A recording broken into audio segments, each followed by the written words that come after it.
What if the things you're most ashamed of in your daily life aren't proof that you're lazy, but clues that your brain is playing by a different set of rules? Maybe this feels familiar. You sit down to do one simple task. Just reply to that email. And 30 minutes later, you're in another tab, another app, watching a video about something completely unrelated. The email is still there, untouched, and you're not even sure when you left it. Maybe you're the person who's always 5 minutes away and never actually is. You swear you started getting ready on time. You swear you only checked your phone for a second. And yet somehow, the clock keeps jumping forward in chunks that don't make sense. Time feels like something that happens to you, not with you. Or maybe it's smaller, stranger moments. You walk into a room and forget why you're there. You put your keys somewhere that felt obvious, and then they disappear into a personal Bermuda Triangle. You reread the same sentence 3 times, and it still won't stick. Your brain is loud, busy, full of tabs. And yet the one thing you actually need in that moment slips straight through. The story you've probably heard about all this is simple. You're scattered, undisciplined, not trying hard enough. But what if that story is wrong? What if many of these annoying flaws are actually signatures of a particular kind of brain? One that psychology and psychiatry calls ADHD. In this video, we're going to look at a few things that only people with ADHD tend to do, and what they really mean about you. Before we talk about things only ADHD people do, we need to clear one thing up: what ADHD actually is and what it isn't. Most people carry this cartoon image of a little boy bouncing off the walls in a classroom, unable to sit still. If you don't look like that, your mind automatically says, "Then I'm just disorganized and undisciplined. It must be my fault." ADHD is not a personality type, and it's not a moral defect. It's a pattern in how your brain manages 3 basic dimensions of life: attention, time, and emotion. It shapes how easily you can start tasks, how long you can stay with them, how boredom feels inside your body, how your thoughts race, and how fast a small frustration can explode into something overwhelming. On paper, it shows up as a checklist: difficulty sustaining focus, impulsivity, restlessness, forgetfulness, disorganization. In real life, it feels like this strange contradiction: smart enough to do a lot, yet constantly tripped by tiny details. You're capable, but not reliably, not on command, not exactly when the world demands it. So don't think ADHD equals wild kid who can't sit down. Instead, think ADHD equals a brain whose attention system does not respond well to "you should," but responds intensely to interest, novelty, urgency, and emotion. And one of the first places that wiring reveals itself is in something most people take for granted: how you feel time passing. If you live with ADHD, time doesn't behave like a neat row of minutes on a clock. It behaves more like 2 huge categories: now and not now. Anything that isn't right in front of you tends to slide into a vague later that doesn't quite feel real yet. Maybe you know this feeling. You check the time and think, "I've got 20 minutes, that's plenty." You pick up your phone just for a second, answer a message, tap a notification, watch a short clip, and when you look up again, 35 minutes are gone. There was no conscious decision to waste time.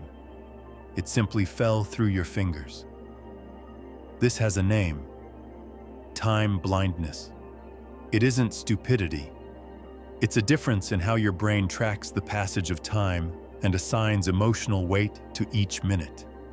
While many people feel the pressure of a deadline slowly building, your brain feels almost nothing, until suddenly it feels everything at once when you're already late. That's why simple plans like "I'll leave home at 7" can turn into an internal war. Between the intention and actually standing up, time keeps dissolving into small, unplanned disappearances. It's not that you don't care. It's that the internal clock you rely on is desynchronized from what the world expects. And the same brain that keeps losing time is also capable of doing the exact opposite. Because if you have ADHD, you probably know the other side of the coin. Hyperfocus. There are days when starting anything feels impossible. But then a topic grabs you, a game, a video, a creative project, some random research, and suddenly you disappear into it. Hours pass, and you barely notice. Messages, hunger, thirst, even sleep drift into the background. From the outside, it can look like discipline or obsession. From the inside, it often feels more like a tunnel. You didn't exactly choose to enter it. You just fell in. This confuses people, and it confuses you. If you can stay locked in on this one thing for 4 hours, why can't you answer 3 emails? The answer isn't because you don't care enough. It's that your attention system is extremely sensitive to one specific trigger, a live interest. When something lights up curiosity, novelty, or real challenge, your brain opens the floodgates. When it doesn't, your focus slips away almost automatically. Hyperfocus is one reason many people with ADHD do brilliantly in areas they love: art, coding, games, research, creative problem solving, and at the same time seem unable to handle basic tasks. It's the same brain, the same person, the same day. The context changes, and the focus changes with it. And in between those intense tunnels and those missing minutes, there's a third phenomenon you might live with daily: the small blackouts in your own memory. You walk into the kitchen, stop halfway, and think, wait, why did I come in here? You pick up your phone to send a message, open the app, and for a moment, you can't remember who you were about to text. You put something in a really obvious place, and 2 hours later, that place has vanished from your mind. This isn't necessarily a problem with long-term memory. It's a problem with working memory, the mental scratch pad that holds a tiny bit of information for a few seconds or minutes while you do something with it. In ADHD brains, that scratch pad is more fragile. Information falls off the edge before you get the chance to act on it. In practice, this looks like distraction, irresponsibility. You don't listen to anything I say. You do listen, genuinely. But while the other person is still talking, another part of your brain has already fired off 3 associations, noticed a sound in the background, had a random thought, and the thread of conversation snaps. It's brutal, because others interpret it as lack of interest, and you interpret it as a character flaw. How can I forget something in 30 seconds? Yet inside the logic of ADHD, these micro-memory glitches are almost expected side effects of how your attention works. And they don't appear alone. When attention and working memory start slipping like this, your emotions usually start rising in volume too. And that's where ADHD stops being just about focus and begins to affect every corner of your life. For a lot of people with ADHD, emotions don't arrive as gentle suggestions. They arrive like weather fronts. A small delay, a casual comment, a change of plan that someone else shrugs off. In your body, it can feel like a punch of shame, anger, or rejection. You know rationally that it's not a big deal, but your nervous system didn't get that memo. This is why something as simple as trying to start a task you've been avoiding can feel physically painful. Your chest tightens, your mind spins, you feel guilty before you even begin. Or someone you care about takes a little longer to reply, and your brain instantly writes 3 catastrophic stories about what they secretly think of you. It's not drama for attention. It's that your emotional volume knob is turned up. ADHD isn't just about attention. It's deeply tied to how you regulate emotion. When your focus slips, when working memory drops things, you end up in more small failures, more social friction, more "why did I do that again?" moments. Each one carries an emotional charge. Over time, you're not just managing tasks. You're managing a constant background hum of shame, frustration, and fear of disappointing people. So you start building little strategies to avoid feeling that way. You delay opening messages. You avoid looking at your bank app. You pretend you don't care. On the surface, it looks like avoidance. Inside, it's a survival move. And those survival moves often become something else. Ways to self-medicate a brain that's always just a bit overwhelmed. When your brain is understimulated, under-rewarded, and emotionally flooded, it will look for shortcuts. That's where a lot of ADHD bad habits are born. Sugar, caffeine, nicotine, scrolling, chaos, leaving everything for the literal last minute. They're not random. They're ways of forcing your dopamine system to wake up. Think about it. Boring task, flat dopamine. Add a looming deadline, a little panic, a shot of coffee, and suddenly you're wired in. Or you're exhausted and numb, so you open your favorite app and start chasing novelty. Videos, memes, arguments, anything that gives your brain a tiny electric jolt of, "Oh, that's interesting." None of this makes you weak. It makes you human, living inside a brain that needs stronger signals just to feel normal. Of course, there's a cost. The same patterns that briefly rescue you also keep you stuck. Sleep shattered by late-night hyperfocus, energy hijacked by junk food, plans destroyed because you only move when the fire is already burning. From the outside, people see impulsivity and poor choices. From the inside, it often feels like the only way to cut through fog. The point isn't to blame you for these patterns, or to excuse everything with, "It's just my ADHD." The point is, there's a logic here. Your nervous system is trying to solve a problem. Once you see that, you can start changing the methods without attacking yourself as a person. But before you can change anything, there's another layer to understand. How hard you've probably been working just to look okay. Many adults with ADHD become experts in something called masking, hiding the chaos. You learn, often very early, that your natural way of moving through the world irritates teachers, frustrates parents, disappoints bosses. So you start building a performance. The version of you that looks calm, attentive, on top of things, even when internally you're juggling knives. You force yourself to sit still while your body is screaming to move. You rehearse what you're going to say so you won't interrupt. You stare at someone's face, trying to make the right amount of eye contact, while your attention drifts in and out.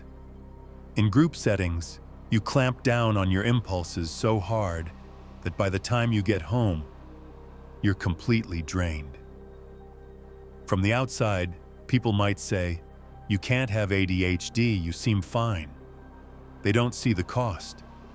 They don't see the hours you spend recovering after social situations, the crashes, the nights of scrolling because your brain is too wired to sleep.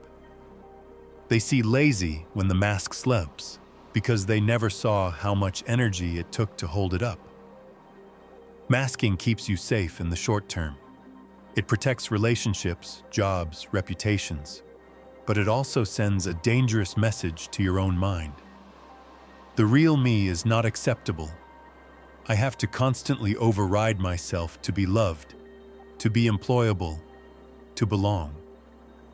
And yet, underneath all that effort to appear normal, there are qualities your brain keeps bringing to the surface, strengths that don't quite fit into neat boxes, but refuse to die. Because for all the struggle, there's something else that shows up again and again in people with ADHD. A strange, stubborn kind of strength. The same brain that forgets appointments can spot patterns other people miss. The same mind drifts in boring meetings can generate ideas at a speed that leaves others standing still. You might be the person who cracks a problem at the last second because your brain finally locks in under pressure, or the one who brings humor and play into heavy situations, who can improvise when plans fall apart, who stays strangely calm in crises because your nervous system is used to chaos. You might notice details in people's moods, pick up on social undercurrents, care intensely about things others dismiss. None of that erases the hard parts. But it does mean your brain isn't just defective, it's specialized in ways that clash violently with certain environments and shine in others. The tragedy is that most people with ADHD grow up hearing only one side of the story, the side that calls them lazy, messy, unreliable. So you end up believing that your strengths don't count because they don't look like what school or traditional jobs reward. You see your creativity as distraction, your sensitivity as weakness, your spontaneity as irresponsibility. The real work, and what we'll dig into next, is learning to see the full picture, the costs and the gifts, the wiring that trips you up, and the wiring that makes you uniquely powerful, so you can stop fighting yourself and start working with the brain you actually have. At some point, if you suspect you have ADHD, a deeper question appears underneath all the checklists and symptoms. Where do I end and where does my ADHD begin? It's tempting to make the diagnosis your whole identity. I do this because I'm ADHD, or to reject it completely. I'm just broken, labels won't help. Both extremes steal something from you. Think of your brain like the terrain you were born into. The hills, valleys, weather patterns, you didn't choose them. ADHD is a map of that terrain. It explains why certain paths are harder, why some storms hit you differently. But the map is not the traveler. You still decide where to walk, how to respond, what kind of person you're becoming. Psychologists like to talk about pathology, what's wrong. Philosophers ask a different question. Given this setup, what kind of life can you build that feels honest? Jung would say you're not here to become a generic, normal person. You're here to become yourself, which includes integrating the messy, impulsive, scattered parts instead of pretending they don't exist. So the goal isn't to erase your ADHD traits until you're a blank, lovable template. It's to understand how they work well enough that you can direct them, protecting yourself from the damage they can cause, and deliberately cultivating the parts that are gifts. To do that, we have to get practical. Not with magic fixes, but with small, concrete ways of training attention and designing your days around a brain that works like yours. If you think of attention as a muscle, ADHD isn't a total lack of muscle. It's more like a muscle that fires inconsistently. Sometimes it lifts impossible weight. Sometimes it drops a plastic cup. You can't turn that into a perfectly steady machine, but you can train it. One simple tool is to deliberately practice short, contained focus. Choose one small task, reading a single page, answering 2 emails, washing the dishes, and set a 5 or 10-minute timer. During that window, your only job is to keep bringing your attention back whenever it wanders, without yelling at yourself. When the timer ends, you stop on purpose. That clean ending teaches your brain that focus doesn't have to mean endless effort. Another tool is shaping your environment instead of depending on willpower. Put your phone in another room when you need to think. Use website blockers during work blocks. Keep only the documents you need open. You're not weak for needing that. You're building rails for a train that otherwise keeps jumping tracks. And then there's externalizing memory. Sticky notes, whiteboards, alarms, calendars, visual reminders. If your working memory is leaky, don't store your life in your head. Store it outside of you. That's not cheating. That's smart engineering. None of these make ADHD vanish, but they start to flip the script.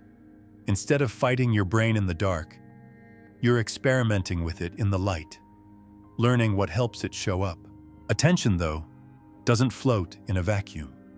It's anchored in a body, in sleep, hormones, blood sugar, movement. If you have ADHD, your nervous system is already working harder to regulate itself. That makes the basics less optional than they might seem. Sleep is a brutal example. Staying up late in a hyperfocus spiral or doom scrolling might feel harmless in the moment. But chronic sleep debt makes your attention, memory, and emotional regulation crash even harder.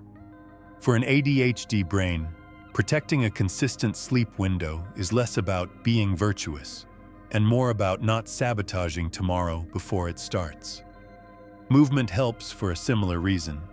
You don't need to become an athlete, but regular physical activity, walking, lifting, dancing, anything that gets your heart rate up, can bleed off restlessness and increase your capacity to sit with discomfort for slightly longer.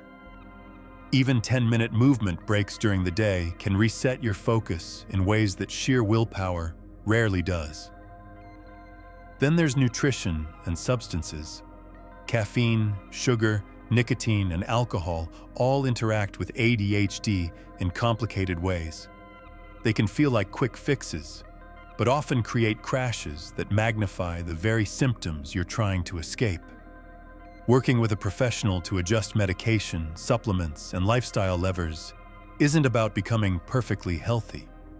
It's about making it a little easier for your brain to do what you already want it to do. And underneath all these tools is one quiet question. What kind of life actually fits this brain instead of constantly fighting it? This is the question many people with ADHD eventually face. Should you adapt your brain to fit your life, or adapt your life to fit your brain? The honest answer is usually both. On one side, there are tools that help your brain meet the world where it is. Therapy, coaching, medication when it makes sense, structure, checklists, accountability. These don't erase who you are. They lower the friction so that your strengths have a fair chance to show up. Choosing them isn't cheating. It's like wearing glasses if your vision is blurry. On the other side, there's the harder, slower work of reshaping your life around the way you really function. That might mean choosing jobs with more novelty and less rigid routine, designing your work into sprints instead of marathons, building relationships with people who value your ideas and energy instead of only your punctuality. It might mean letting go of some roles that only ever demanded a version of you that doesn't exist. The trap is thinking you have to become a perfectly fixed person before you deserve a life that fits you. But the more you study your patterns, without shame, with honest curiosity, the more you start to see possibilities, places where your creativity, intensity, humor, and sensitivity aren't liabilities, but assets. From here, the question stops being, "What's wrong with me?" and slowly turns into, "Given the brain I actually have, what kind of life am I willing to build?" There's a quiet shift that happens when you stop asking, "What's wrong with me?" and start asking, "Okay, given that my brain works like this, what does it need?" At first, that can feel like surrender, like you're letting ADHD win. In reality, it's the opposite. You're moving from fighting a ghost version of yourself into actually meeting the person who's been here the whole time. Philosophers like Viktor Frankl would say, you don't get to choose all of your constraints. Your genetics, your early environment, the wiring you woke up with. What you do choose over and over is your stance toward them. You can spend a lifetime resenting your brain for not being a factory standard model. Or you can decide, if this is the instrument I've been given, I'm going to learn how to play it well. That doesn't mean romanticizing the hard parts. ADHD can wreck finances, relationships, careers if it's left completely unmanaged. Taking responsibility for that impact is part of being an adult. But responsibility is different from self-hatred. Responsibility says, this is my pattern, and it's on me to learn how to work with it. Self-hatred says, I am the pattern, and I'm a lost cause. The more you move toward the first voice, the more options appear. New ways to organize your day, new conversations with people close to you, new experiments with structure and freedom. You stop trying to become someone else's idea of normal and begin the slower, deeper project of becoming fully, unapologetically yourself. So let's zoom out for a moment. You've seen pieces of this picture. Time that slips and then suddenly crashes into you. Hyperfocus that swallows whole evenings. Working memory that drops important details. Emotions that feel too loud. Habits that look like self-sabotage but secretly keep you afloat. And underneath all that, a brain that's also creative, quick, intense, strangely brave. If you recognized yourself in some of this, it doesn't automatically mean you definitely have ADHD. YouTube can't diagnose you. I definitely can't. What it can do is give you language, a framework that makes it easier to sit down with a professional and say, here's what my inner life actually feels like. Sometimes, that conversation changes everything. But even before any label, you're allowed to treat your experience as real. You're allowed to design your days differently, to ask for the kind of support you actually need, to stop calling yourself lazy for problems that are clearly patterned and persistent. You're allowed to protect your sleep, structure your focus, externalize your memory, and build a life around your strengths instead of your shame. Maybe the most important thing is this: the traits you've spent years hiding or hating are not the enemy. They're part of your story. You don't fix that story overnight. You learn it. You work with it. You edit it as you go. And if you want to keep understanding that mind of yours, gently, honestly, without the usual judgment, you already know where to come back.